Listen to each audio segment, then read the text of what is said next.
Yo preparo mis manos, preparo mi corazón para escuchar la palabra del Señor. Viene un tema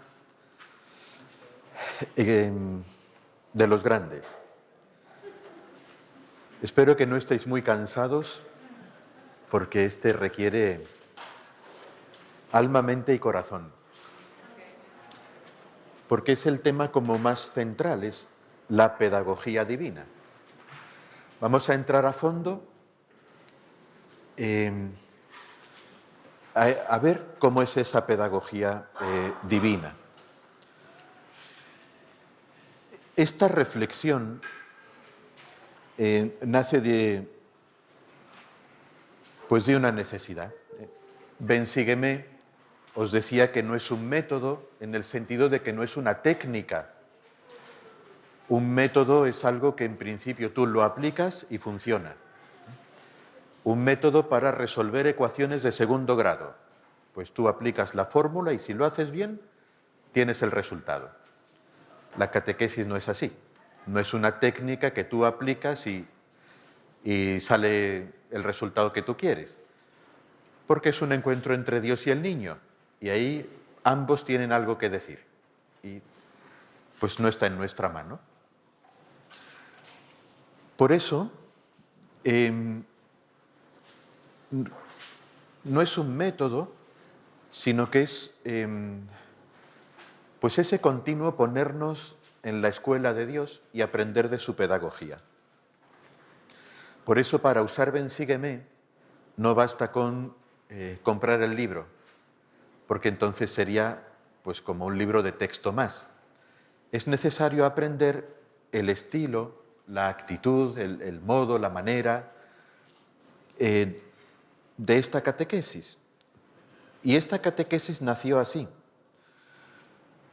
al hilo de la pedagogía divina, poniéndonos a la escucha de cómo es la pedagogía de Dios. Por eso hace falta esta formación, no solo sobre los materiales, sino también sobre este trasfondo. Bien, y esto tiene consecuencias, porque no es un método, y entonces no está como fijado definitivamente. Siempre volvemos a reflexionar, no sobre el método en sí, que eso daría para bien poco, sino sobre la pedagogía divina que hay detrás. Y como es divina, siempre hay más por conocer, más matices por descubrir, más elementos a incorporar. Y así, pues, tras décadas de tratar de penetrar y comprender esa pedagogía divina, ha ido naciendo Bensígueme.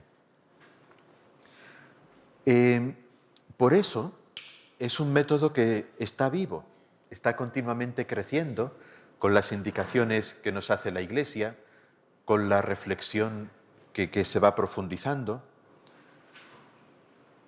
No es un temario ni un currículum, es transmitir una vida, y la vida es vida, no puede encasillarse. La vida pues tiene sus propias normas y su propio desarrollo. Por eso me parece muy importante esta sesión de ahora, porque es entrar en la vida que hay detrás, para comprenderla, de manera que al vivir con los niños esta catequesis, pues no usemos las siluetas como una decoración, sino como un medio para transmitir vida. No leamos la Biblia como un análisis de texto, sino como una palabra que nos habla. Y eso es gracias a todo eso que vamos a acercarnos ahora a ver.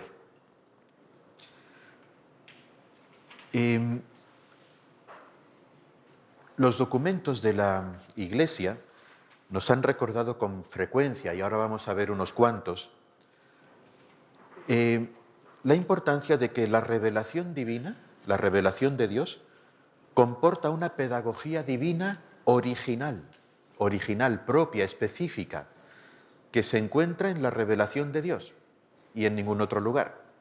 Es específica, es original. Y por tanto es distinta de la pedagogía humana. Y esto es muy importante captarlo. Con frecuencia, y porque somos conscientes de que al trabajar con niños se requieren altas dosis de pedagogía y de didáctica, con mucha frecuencia se ha buscado el éxito de la labor catequética buscando una gran pedagogía humana y poniéndola al servicio de la fe. Y ahí cometemos un error, porque cualquier pedagogía humana, por buena que sea, no es mejor que la pedagogía divina. Y por eso es importante captar qué es lo específico de esa pedagogía divina que una pedagogía humana no puede aportar. Insisto, por buena que sea. Hay muchas escuelas, todas admirables, desde quizá el primer pedagogo moderno que intentó empezar a estudiar la psicología infantil, Jean Piaget, y otros que ha habido después, desde María Montessori, Erik Erikson, Howard Gardner, tantos que ha habido, ¿no? Cada uno con sus matices, sus cosas buenas, sus cosas malas, pero al final pedagogías humanas. Por eso vamos a intentar encontrar lo específico de esa original y eficaz pedagogía divina. Así lo dice el Directorio General de la Catequesis. Y para ello, pues vamos a ver cuál es el fin de la revelación, de la pedagogía divina, qué pretende Dios.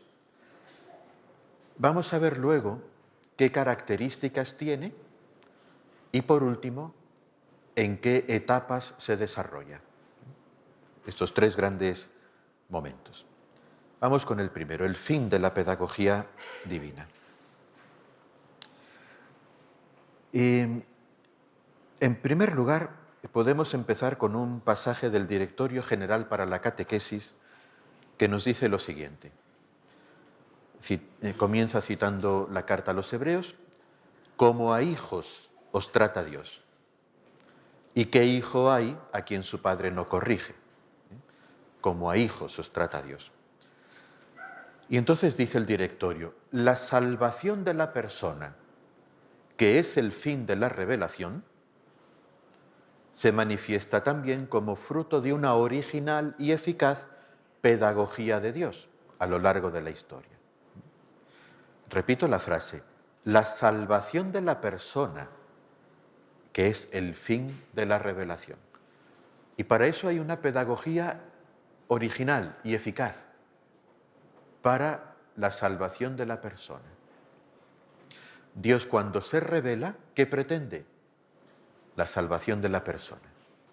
Y luego insiste, en realidad, favorecer el encuentro de una persona con Dios, que es la tarea del catequista, significa poner en el centro y hacer propia la relación que Dios tiene con la persona y dejarse guiar por él. Tarea del catequista: fomentar el encuentro de una persona con Dios. Ese encuentro es el que lleva a la salvación de la persona humana. Por tanto, fin de la pedagogía divina: la salvación de la persona humana, el encuentro con Él, con Dios.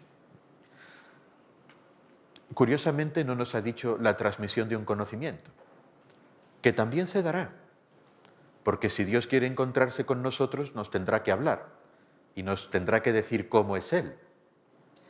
Yo durante mucho tiempo me pregunté, cuando llegaba al misterio de la Santísima Trinidad, me preguntaba, ¿qué sentido tiene que Dios nos haya revelado algo que no podemos entender? Para eso que no nos diga nada, ¿no? Hasta que entendí, no, pero el problema es que si Él quiere establecer una amistad, nos tiene que decir quién es Él, aunque no lo entendamos. Si nos dice otra cosa más simple, para que sea fácil de entender, ese no es Él. Esa es una simplificación. Nos ha abierto su corazón, tal como es, No lo entendemos, paciencia, pero es Él. Mirad hasta qué punto hay un contenido doctrinal en la revelación. Pero el fin no era que nos lo aprendiéramos, sino nuestra salvación. Y en ese sentido, este encuentro de una persona con Dios, esa intimidad, recordad que era el fin de la catequesis, ¿no? Por eso dice que esa es la tarea del catequista. Conducir, ayudar a que se dé ese encuentro.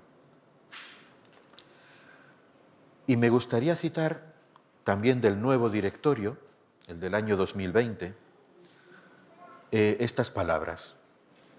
La catequesis sigue de cerca la pedagogía de Dios. ¿Veis? Nos pide esa clave. La pedagogía propia de la catequesis es la de Dios, la pedagogía divina. ¿En qué consiste? Desde el principio de la historia de la salvación, la revelación de Dios se manifiesta como una iniciativa de amor.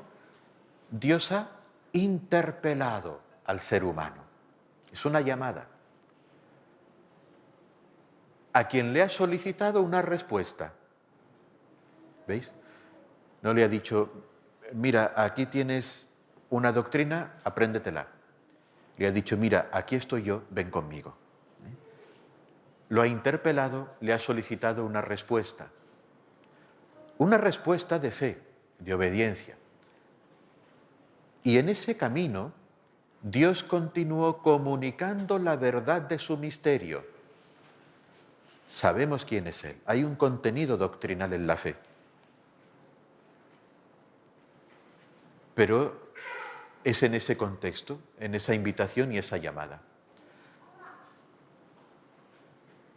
Esto es en el fondo es la misma frase del otro directorio. Bien, por tanto, el fin de la pedagogía divina es invitar a esa amistad. Cuando Dios se revela no lo hace como primer fin para comunicar conocimientos, que es lo que normalmente entendemos por una pedagogía. Estudiamos pedagogía para enseñar mejor. La pedagogía divina es para invitar mejor a una amistad. Y evidentemente, al llamar al ser humano a la unión con Él, le manifestará su misterio. Y eso supondrá que lo conoceremos, que sabremos cosas de Dios. Pero el fin, Dios no se ha revelado para dar conocimientos al hombre, para satisfacer su curiosidad. Se ha revelado para invitarlo a una relación de amor. Este es el fin de la pedagogía divina. Y esto es decisivo para la catequesis. Os pongo otro texto. Este es el que Emmanuel acaba de citar, el comienzo, pero mirad lo que dice aquí. Ya lo leímos ayer, pero recuerdo esta parte. En efecto, la catequesis no puede limitarse a anunciar las verdades de fe, sino que debe procurar suscitar la respuesta del hombre. ¿Veis? Si nos quedamos en una didáctica de contenidos, es una pedagogía humana. La pedagogía divina tiene que llegar a esa invitación, suscitar una respuesta por parte del ser humano.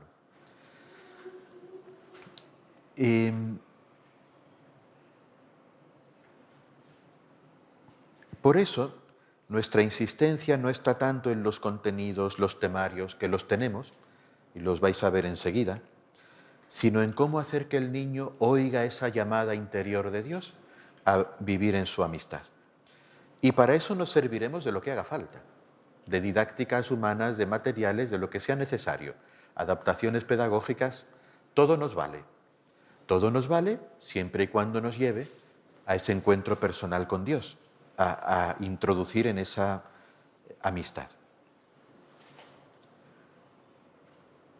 Y en el fondo, lo dice el directorio nuevo, este es el criterio, esa invitación a una amistad, ese encuentro con Dios, es el criterio para discernir las propuestas didácticas o pedagógicas humanas. son múltiples, son variadas. El criterio es si son adecuadas para conducir a ese encuentro. Un último texto así clave es del Catecismo de la Iglesia Católica, donde nos habla también de esa pedagogía divina. Y nos dice esto: el designio divino de la revelación se realiza a la vez mediante acciones y palabras, íntimamente ligadas entre sí, que se esclarecen mutuamente. Este designio comporta una pedagogía divina particular. Y mirad qué interesante, porque pone 2 puntos. Va a aclarar esa pedagogía divina particular.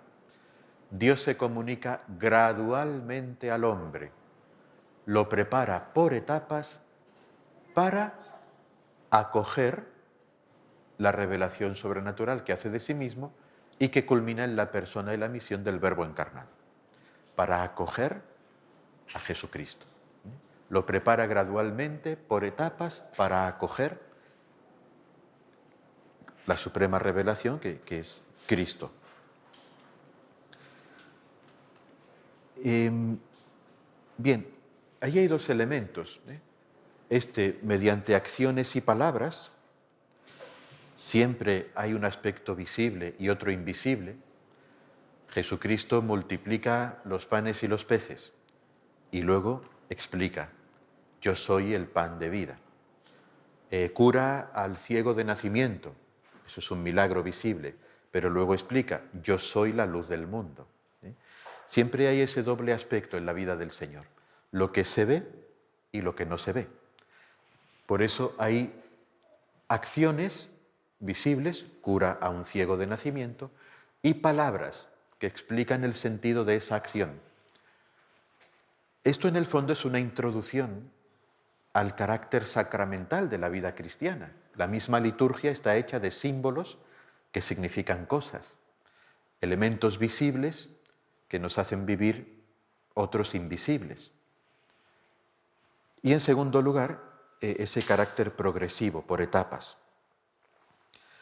Dios no lo reveló todo desde el principio. Pensad en ese detalle. Durante 2000 años, Israel adoró a un solo y único Dios y ya está. Solo más tarde reveló la Trinidad de personas y no pasa nada, ¿no? Dios se fue adaptando, fue teniendo paciencia, fue poco a poco. A veces con los niños queremos que desde el primer día ya, ¡pum! Bueno, pues tienen su proceso y la pedagogía divina nos enseña a tener como ese proceso, ¿no? Muy bien.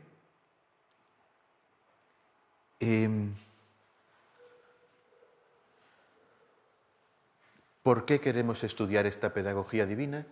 Y esta frase del directorio me pareció un poco impactante. Estas referencias, es después de hablar de las características de la pedagogía divina, dice: permiten comprender el valor que tiene la pedagogía divina para la vida de la Iglesia y qué determinante es para la catequesis tenerlas en cuenta. Es determinante, es decisivo. Por eso vamos a entrar un poco en cuáles son, segundo momento de esta sesión, esas características. El fin de la pedagogía divina es claro, es invitar a una amistad.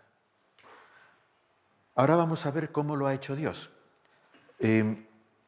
Os cito y os invito a leer en los días sucesivos unos números del Directorio General para la Catequesis, 148 y 149, y unos números del nuevo, del Directorio para la Catequesis, del 179 al 181.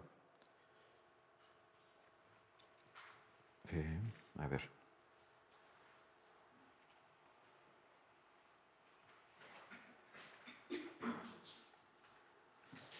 No, perdón. Me he equivocado. Esas son las del criterio de discernimiento. Perdón.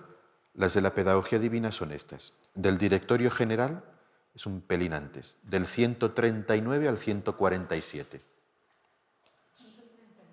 139 a 147. Esa es del Directorio General para la Catequesis, el de 1997. Y del nuevo, del 2020, del Directorio para la Catequesis, del 157 al 163. Ahí los directorios pues recorren y ofrecen algunas características de la pedagogía divina. Son muchísimas. Y en el nuevo directorio incluso por etapas, cómo se comportó Dios Padre durante todo el Antiguo Testamento, cómo en Jesucristo se manifiestan características de esa pedagogía divina, cómo el Espíritu Santo sigue conduciendo a la Iglesia con esa misma pedagogía. Tenéis un montón de características, de detalles, de matices.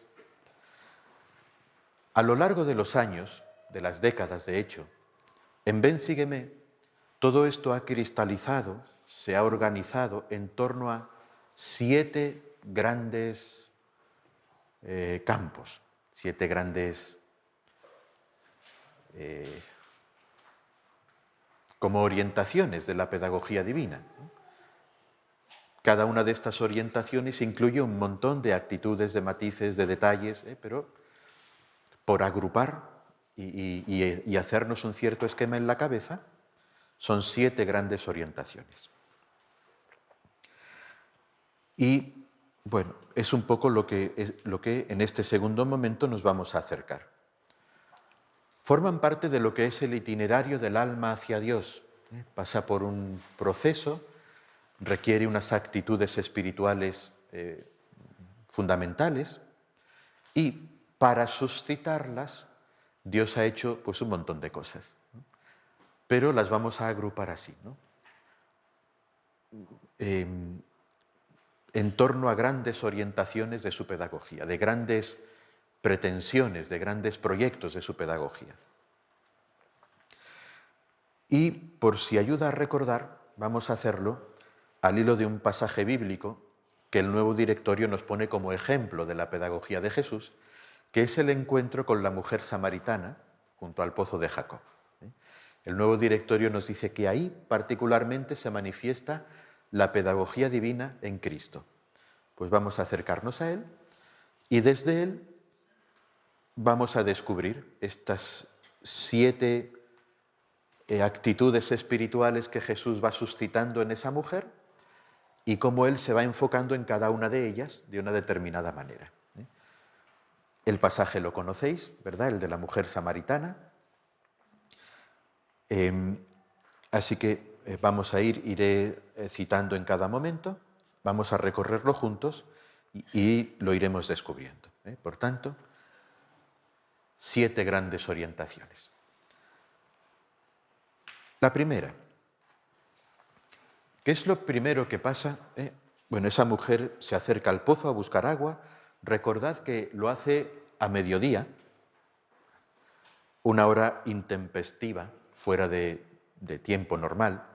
Se suele ir al pozo por la mañana tempranito, que hace menos calor y así tienes agua para el día. Pero ella no, ella va con todo el calor. Seguramente porque no quiere encontrarse con nadie, ¿no? Con la vida que lleva, no quiere miradas indiscretas, ni oír murmuraciones, ni comentarios. Ella va sola, que nadie le moleste. Y en principio, tampoco es que vaya con las mejores disposiciones para escuchar un sermón. No va a la sinagoga. Ella va al pozo y ya está, no tiene mayor interés en nada. Y quizá por eso Jesús no la aborda directamente anunciándole el amor de Dios. Qué curioso, ¿no?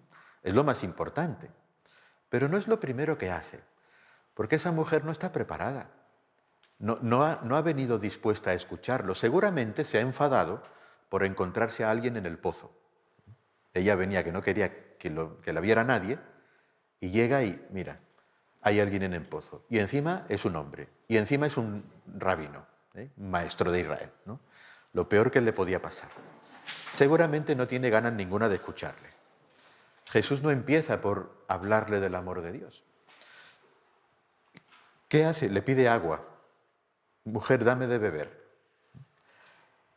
Y con eso, claro, es una petición desconcertante. Y la misma mujer se lo va a decir, ¿no? ¿Pero qué estás diciendo? ¿No? ¿Cómo tú, siendo judío, me pides de beber a mí, que soy mujer y samaritana? Pero precisamente Jesús ya ha conseguido lo que quería. La ha intrigado. Le ha suscitado un deseo de saber más. Este tipo es raro, ¿no? ¿Cómo me pide agua? Es un maestro de Israel, vamos, como para pensar que no sabe, que no puede hablar conmigo, que no me puede pedir agua. Este es distinto. ¿Qué le pasa a este? Es lo primero que ha hecho Jesús. Suscitar en ella un deseo de conocer algo que le desconcierta.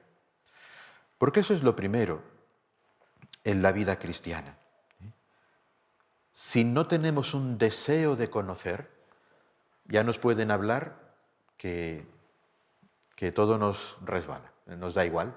Si yo no tengo deseo de conocer, me sobra todo lo que me digan. Por eso Jesús no ha empezado dándole un sermón. Le ha pedido agua, la ha desconcertado y ha suscitado en ella un deseo de conocer. Ese deseo, sin que ella se dé cuenta, y probablemente sin que lo pretenda siquiera, pero la ha vuelto disponible para la escucha. Porque ya no es ese judío el que le está hablando incordiándola, es ella la que ha preguntado. ¿Cómo tú, siendo judío, me hablas a mí? Cuéntame. Quien pregunta se hace disponible para la escucha. Por tanto, es la primera actitud espiritual en el alma, que es desear a Dios, y por eso la primera gran orientación de la pedagogía de Dios va a ser ir a despertar ese deseo. Nuestros niños muchas veces no vienen con ese deseo, vienen con el deseo de los regalos de la fiesta del día de la primera comunión. Por aquí tenemos que empezar. Suscitar un deseo de algo diferente, cuestionar en ellos, provocar que se pregunten, que abran su mente a algo más grande, más bonito, más hermoso. Primera gran orientación de la pedagogía divina. ¿Qué ocurre entonces? Segundo momento. Ahora que la mujer está dispuesta a escuchar, y de hecho le hace una pregunta a Jesús, Jesús contesta, pero no a su pregunta, que es todavía muy pequeña, muy circunstancial, ¿no? ¿Cómo que me hablas? ¿Qué más da? ¿Por qué te saltas las barreras? No, Jesús le va a contestar, pero abriéndole un horizonte inmenso. Si conocieras el don de Dios y quién es el que te dice, dame de beber, le pedirías tú a Él y Él te daría agua viva. La mujer todavía no sabe de qué habla Jesús. Ella está preocupada por el agua material, la del pozo, y le dice, ¿y cómo me vas a dar agua si tú no tienes cubo para sacarla? Ella todavía está como a ese nivel. Pero Jesús ya le ha abierto un horizonte. Si conocieras el don de Dios y quién es el que te pide de beber. Hay algo que no conoces que es inmenso. Si lo conocieras, cambiaría tu visión del mundo. Tú le pedirías a Él. ¿Qué está haciendo Jesús con esto? No basta con desear conocer a Dios. Necesitamos caer en el asombro de quién es Dios, de su grandeza, del hecho de que se dirija a nosotros, que nos hable. Necesitamos ese asombro para que crezca el deseo de conocer. Lo que nos asombra nos llama la atención, nos intriga y sentimos el deseo de acercarnos, de conocerlo mejor. Eso es lo que Jesús hace en este segundo momento. La mujer sigue con el lío del agua del pozo, que no tienes cubo. ¿Cómo quieres que te pida yo a ti si no tienes agua? ¿Soy yo la que tiene agua? Vale, pero no ha podido pasar por alto que ahí hay algo más. Y en ese algo más se pregunta, esta manera de hablar no es la de alguien que simplemente tiene sed. ¿Quién eres tú? ¿Eres tú más que nuestro padre Jacob, que nos dio este pozo? ¿Qué está pasando aquí? ¿Quién eres tú? Ha quedado asombrada por una palabra que le sigue desconcertando. Ese asombrarse ante las obras de Dios es el siguiente paso en el camino espiritual. Y hay una serie de acciones por parte de Jesús que se ordenan a suscitar ese asombro. Es anunciar el proyecto del amor infinito de Dios. Si conocieras el don de Dios, tú le pedirías a Él. No es el mero conocimiento intelectual de asuntos teológicos, sino el asombro ante un proyecto admirable lleno de ese amor infinito de Dios. Si conocieras el don de Dios. Y entonces, muy bien, el plan de Dios es magnífico, es maravilloso. Pero ¿qué pasa entonces? Que yo puedo pensar que, bueno, bien por Dios, guay, estupendo, pues Dios está ahí, tiene un proyecto maravilloso, pero no tiene nada que ver conmigo. Yo no me veo incluido en ese proyecto y entonces para mí sigue siendo algo ajeno. Por eso, la frase de Jesús siguiente, se ordena que esta mujer comprenda que ella está implicada en ese plan, que Dios tiene un proyecto para la persona humana, para transformarla, para engrandecerla, que está llamada a una vida más alta, más bella, descubrir esa belleza de la persona humana y que la persona humana pueda abrirse a recibir el don de Dios, sabiendo que es para ella. Por eso, para que esta mujer se abra con actitud espiritual a recibir ese don de Dios, Jesús hace algo, le revela la belleza de la persona humana a la luz de Dios. ¿Y cómo lo hace? Explicándole el plan que Dios tiene para ella. Mira, el que beba de esta agua vuelve a tener sed, pero el que beba del agua que yo le daré no tendrá más sed. El agua se convertirá en él en un manantial que mana para siempre, mana para la vida eterna.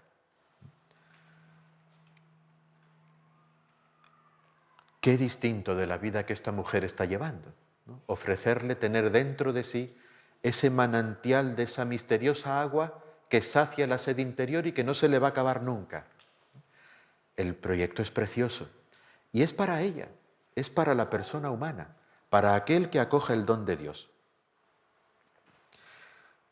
Y la mujer todavía no entiende del todo, pero ha empezado a captar que ella es de algún modo destinataria de ese don de Dios. Y por eso Jesús, por eso este rabino judío está hablando con ella.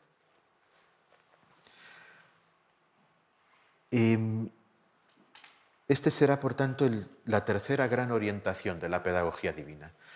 Primero, despertar el deseo de Dios. Segundo, anunciar ese proyecto inmenso de amor. Pero tercero, que ese proyecto de amor es precioso para el ser humano. La belleza de la persona humana a la luz de Dios. Y en este momento, en el alma pasan dos cosas simultáneas, o a veces en un orden o en el contrario, pero conceptualmente la siguiente sería esta. ¡Qué bonito! Yo quiero eso. Es el deseo de esa belleza que le están ofreciendo, el deseo de alcanzar ese don de Dios, el deseo de esa intimidad, de esa comunión con Dios. Y es curioso entonces la pregunta que hace la mujer, ¿no? veo que eres un profeta, mira, nuestros padres daban culto en el monte Garizim, vosotros decís que en Jerusalén, ¿dónde hay que dar culto a Dios? Mirad, esto no es solo una pregunta circunstancial sobre las peleas entre los samaritanos y los judíos.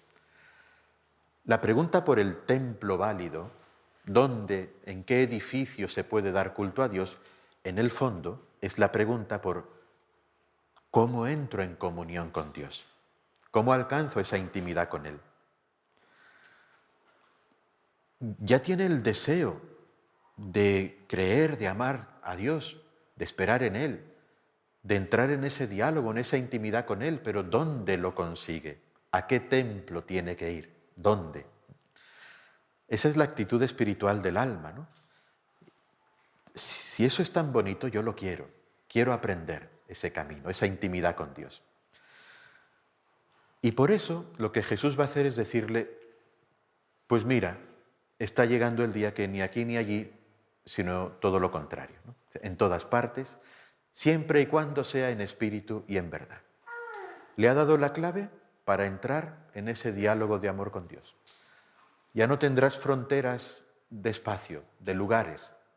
En cualquier lugar, en espíritu y en verdad, podrás entrar en comunión con Dios. Esta es la cuarta gran orientación de la pedagogía divina. Introducir en ese diálogo de amor con Dios. Bien, wow, precioso, maravilloso proyecto. Pero ¿sabes qué pasa? Que a lo mejor hay algún problemilla de por medio. Quizá esa mujer piensa, este rabino será, pero profeta no, este no sabe quién soy, ¿no?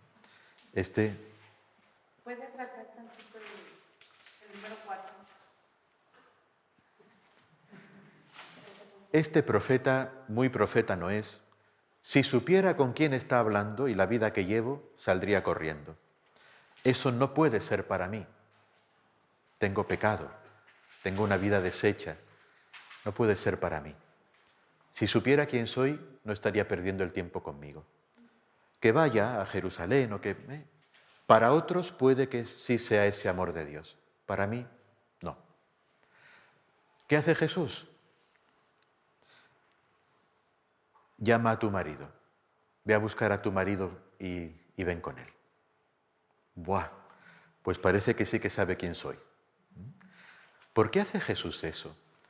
Para que sepa que sí, que Jesús no es ningún ingenuo que no sepa con quién está hablando, pero su misericordia es más poderosa que su pecado, que su desastre, que su vida deshecha. Por eso, esta mujer lo que necesita es ofrecer su corazón a la misericordia. Y está como bloqueada, no puede, y por eso lo que Jesús hace es manifestarle el poder de esa misericordia. Que sí, que sé quién eres, y que sabiendo quién eres te estoy invitando a algo sublime, porque mi misericordia es más poderosa que todo pecado, que todo obstáculo.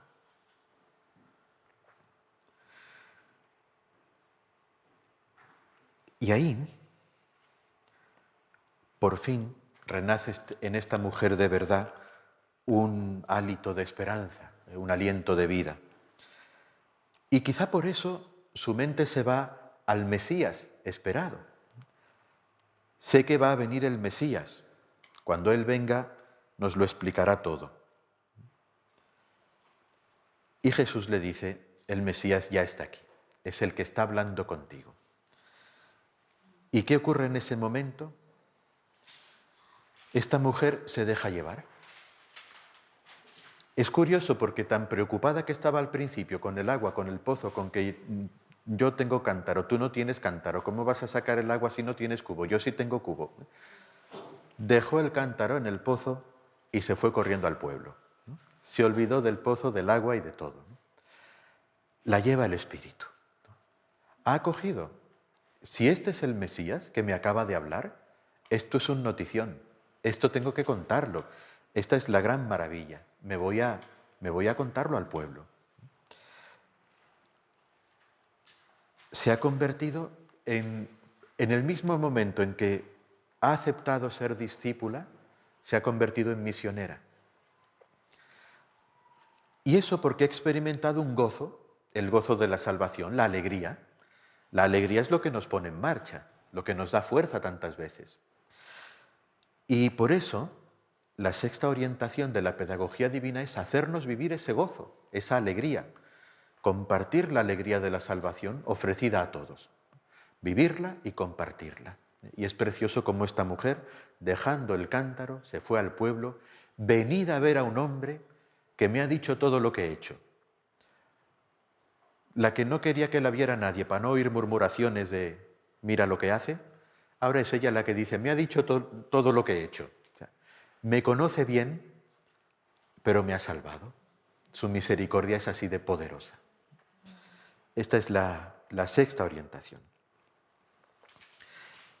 Y entonces ocurre algo pues muy hermoso, porque en esa mujer ya ha anidado, ha arraigado la salvación, ella ha transmitido el mensaje. Mientras ella está yendo al pueblo, Jesús dice unas palabras misteriosas. Los apóstoles llegan, traemos comida, yo tengo otra comida, ¿cómo alguien te ha traído de comer? Mirad las mieses que ya están listas para la siega, y se alegra lo mismo el que siembra que el que recoge. Jesús hacía estas cosas, ¿no? ¿Quieres comida? Mirad los campos que ya están listos para la siega. Sí, pero como esperes a segar el trigo, hacer la masa, cocer el pan, te va a llevar un rato. Jesús está hablando de otra siega. Él acaba de sembrar la semilla en el corazón de esa mujer. Esa mujer ha ido a transmitirla. Los campos de esa ciudad ya están dorando. La mujer está anunciando el Evangelio. Están madurando para la siega. Va a haber mucho fruto. Jesús lo está viendo ya. Y se alegra tanto esa mujer que ha ido a sembrar la buena noticia, como los demás, que están ya cosechando el fruto de la salvación. Se alegra lo mismo el sembrador y el segador. Y eso es lo que enseguida va a pasar. Jesús va con ella, se queda en el pueblo unos días, y le dicen a la mujer, ya no creemos por lo que tú dices, nosotros mismos lo hemos oído y sabemos que Él es de verdad el Salvador del mundo. Esa fraternidad en responder juntos a la llamada grande de Dios a vivir en esa santidad, en esa plenitud, es como un momento culminante, ¿no?, de la vida cristiana. La santidad, la perfección de la vida cristiana, vivida como iglesia, junto con todos los hijos de Dios, de este mundo, del cielo, la iglesia del cielo y de la tierra. Y por eso esa será nuestra séptima gran orientación, vivir en comunión con la iglesia del cielo y de la tierra, festejar esa santidad, que en el cielo se da ya de modo perfecto y en esta tierra vamos caminando en ella. 7 grandes momentos, grandes orientaciones de esa pedagogía de Dios. Siempre tendremos que volver a ellos, pero bueno, son esos como grandes momentos, grandes orientaciones. Y estoy yendo rápido, no os preocupéis porque esta tarde todo encajará, ¿vale? Pero de momento recordamos que hay 7 grandes orientaciones. Pero la pedagogía divina no solo tenía una serie de características que nos ponían los directorios. Un ejercicio bonito ahora podía ser leer esos números que os he dado de los directorios y comprobar cómo todas las características de la pedagogía divina, de un modo u otro, están incluidas en estas 7 orientaciones. Pero también tenía etapas. Dios prepara a su pueblo progresivamente, por etapas. Aquí voy a ir rápido, ¿vale? Porque tenemos poquito tiempo, entonces, bueno, me voy a saltar algunas cosas, no os preocupéis, pero voy a ir a lo esencial para que se entienda. Las etapas de la pedagogía divina. Voy a ir directamente a la primera, ¿vale? Vamos a saltar, porque si no, no nos va a dar tiempo. Esas etapas de la pedagogía divina son estas que están aquí al final. En la Sagrada Escritura Dios se revela como Creador y Padre, Jesús Maestro y Salvador, que nos introduce en el misterio del Padre, y Espíritu Santo, que nos da la vida. Esas son las tres grandes etapas de la pedagogía divina. Y en el fondo, el recorrerlas es lo que la Iglesia Madre hace con nosotros cada año litúrgico. Porque cada año litúrgico comenzamos con el primer, desde Dios Padre, la espera del Salvador. Luego celebramos su llegada en Navidad, vida pública, pasión, muerte y resurrección, y envío del Espíritu Santo en Pentecostés. Y a partir de ahí, en el tiempo ordinario, la fructificación de la vida en la Iglesia. Un poco es lo que la Iglesia hace con nosotros, y por eso también coincide con Ven, sígueme, porque seguimos las mismas etapas de la pedagogía divina. Y esto es muy bonito, porque el desarrollo de un año de catequesis se inscribe en esa perspectiva del año litúrgico, lo cual es muy coherente. Yo recuerdo, claro, todos los años cuando llegaba el Adviento, pues avisábamos a los niños. Empezamos el Adviento, nos vamos a preparar para Navidad.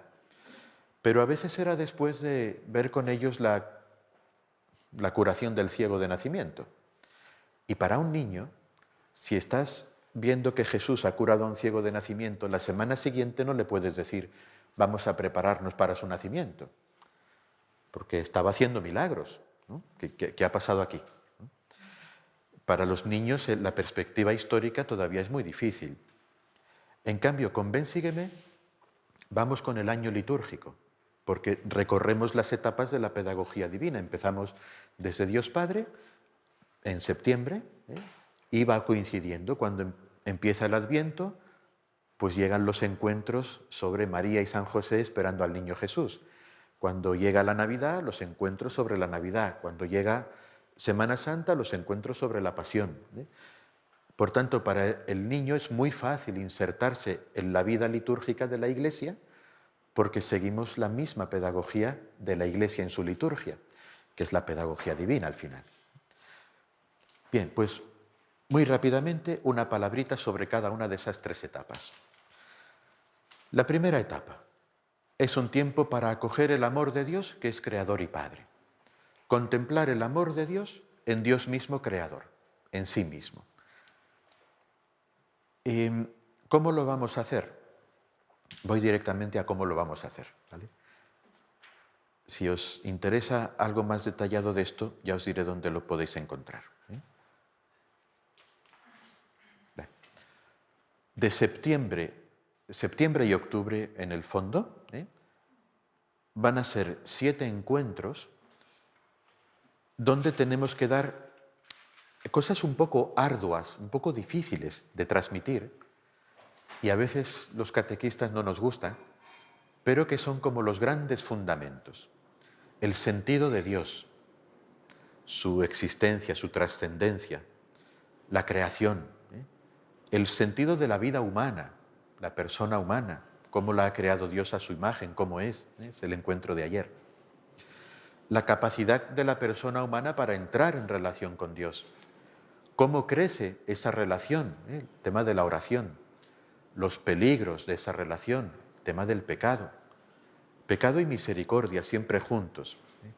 Pensad, para un niño, decía Emmanuel antes, nunca lo dejamos solo en las cosas malas. Y cuando hablamos del pecado, porque hay que hablarles, y para ellos es muy liberador, porque a veces hacen cosas mal y no saben por qué, y qué les pasa, y por qué no pueden, y hacen propósitos y no los cumplen, y es un sufrimiento. Entonces, ponerle nombre a las cosas y decirle, mira, está pasándote esto, pero no te preocupes, la misericordia de Dios y su gracia son más poderosas, para un niño es muy liberador. Por tanto, anunciamos el pecado y la misericordia. El don de la conciencia, que nos permite orientarnos en la vida. ¿Veis? Son cosas un poco arduas, porque es mucho más fácil pues, contar un milagro de Jesús o una parábola. Pero esto es como la etapa en la que en un campo aramos la tierra. Es lo peor, es lo más duro, pero si no removemos la tierra, si no preparamos la tierra, no podemos sembrar bien la semilla. Por eso, esta primera etapa es un poco ardua, pero no la omitáis. Pensad, si cogéis una Biblia, es muy significativo, coged una Biblia y separad Antiguo Testamento, Evangelios y el resto del Nuevo Testamento. Y no tengo por aquí ninguna Biblia, pero hacedlo. El Antiguo Testamento es enorme. Comparado con los Evangelios, el Antiguo Testamento es enorme. ¿Cuánto tiempo de preparación para la llegada de Jesús? Y luego la vida de Jesús es un momento, unas páginas. Y luego la vida de la Iglesia. Pero, ¿veis? ¿Cuánto tiempo de preparación? No es tiempo perdido, es tiempo de preparar la siembra. Y esto lo vamos a hacer de septiembre a octubre. Y bueno, eso es lo que vamos a conseguir. Desde Dios Padre vamos a desarrollar toda una antropología teológica a lo largo de los años que prepare a entrar en ese misterio de la alianza que Dios ofrece a su pueblo. La siguiente etapa.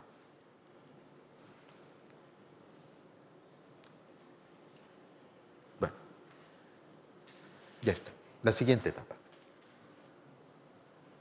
Hemos visto el amor de Dios Padre en sí mismo, pero ahora vamos a ver cómo ese amor eterno, trascendente, espiritual, se ha hecho visible en un corazón humano. Entrar en el corazón de Cristo, un tiempo para vivir esa comunión con Jesucristo. Y aquí, pues el desarrollo va a tener como tres momentos.